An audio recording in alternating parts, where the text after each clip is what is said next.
Assalamualaikum warahmatullahi wabarakatuh. Halo, kembali lagi dengan saya Fujian Najwa Lutfia di mata kuliah pengantar ilmu hukum. Baiklah, kali ini saya akan memaparkan perbedaan sistem hukum Eropa kontinental dan sistem hukum Anglo-Saxon. Tanpa berlama-lama lagi, simak baik-baik ya.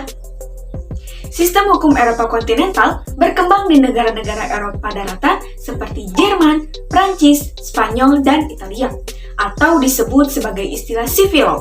Sebenarnya, semula berasal dari kodifikasi hukum yang berlaku di Kaisaran Romawi pada masa pemerintahan Kaisar Justinianus pada abad 6 sebelum Masehi.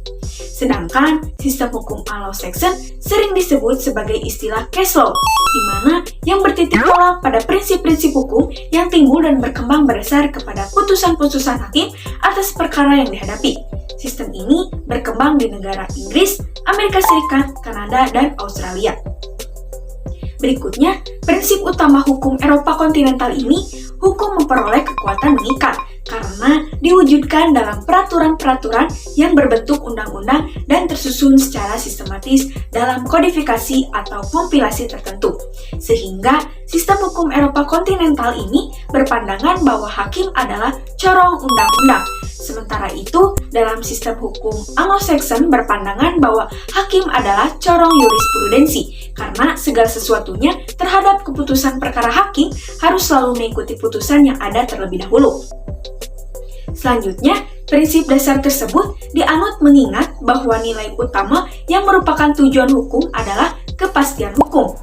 Hukum hanya dapat diwujudkan bila seluruh tindakan hukum manusia dalam pergaulan hidup diatur dengan peraturan-peraturan hukum yang tertulis, sejalan dengan pertumbuhan negara-negara nasional di Eropa yang bertitik tolak pada unsur kedaulatan nasional, termasuk kedaulatan untuk menetapkan hukum. Maka sumber hukum di dalam sistem hukum Eropa kontinental ini meliputi undang-undang yang dibentuk oleh pemegang kekuasaan legislatif di peraturan-peraturan yang dibuat oleh pemegang kekuasaan eksekutif berdasarkan wewenang yang ditetapkan oleh undang-undang atau peraturan-peraturan hukum administrasi negara, dan kemudian ada juga kebiasaan-kebiasaan yang hidup dan diterima sebagai hukum oleh masyarakat selama tidak bertentangan dengan undang-undang.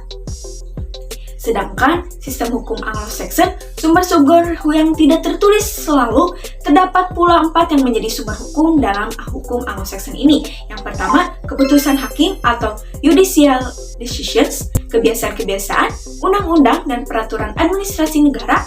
Namun, sumber-sumber hukum itu tidak seperti keputusan hakim, kebiasaan, dan peraturan administrasi negara. Tidak tersusun secara sistematis dalam hierarki tertentu seperti pada sistem hukum Eropa kontinental. Perbedaan selanjutnya, dalam sistem pengadilan di negara-negara Anglo-Saxon menggunakan sistem juri. Dalam sistem juri bertindak memeriksa peristiwa atau kasusnya, kemudian membentuk bersalah dan tidaknya terdakwa atau pihak yang berkara. Hal ini berbeda dengan sistem hukum Eropa kontinental yang menggunakan sistem peradilan berdasarkan majelis hakim. Dalam sistem majelis hakim bertindak sebagai pejabat yang memeriksa dan memutuskan hukumannya. Maka sistem hukum manakah yang paling cocok digunakan di Indonesia? Menganut beberapa sistem hukum yang dimana salah satunya yaitu sistem hukum Eropa kontinental atau civil law yang dapat dibuktikan dengan adanya Undang-Undang Dasar 1945 sebagai landasan konstitusi negara. Selain itu, sistem hukum Eropa kontinental ini merupakan sistem hukum yang didasari oleh adanya kepastian hukum dalam bentuk perwujudan untuk menjamin perlindungan terhadap rakyat, di mana sistem hukum ini menekankan adanya bentuk hukum tertulis yang menjadikan peraturan-peraturan undang-undangan sebagai bentuk dasar utama sistem hukumnya. Selain itu, dengan adanya hukum tertulis tersebut, hakim tidak memiliki kewenangan dalam mengikuti keputusan hakim sebelumnya. Dengan demikian, saya berpendapat bahwa sistem hukum yang paling sesuai digunakan di Indonesia adalah sistem hukum Eropa kontinental civil law, yang mengutamakan kepastian hukum dan berpedoman terhadap undang-undang sehingga dapat terciptanya suatu kesejahteraan terhadap rakyat. Demikian pemaparan yang dapat saya sampaikan. Pamit undur diri. Wassalamualaikum warahmatullahi wabarakatuh.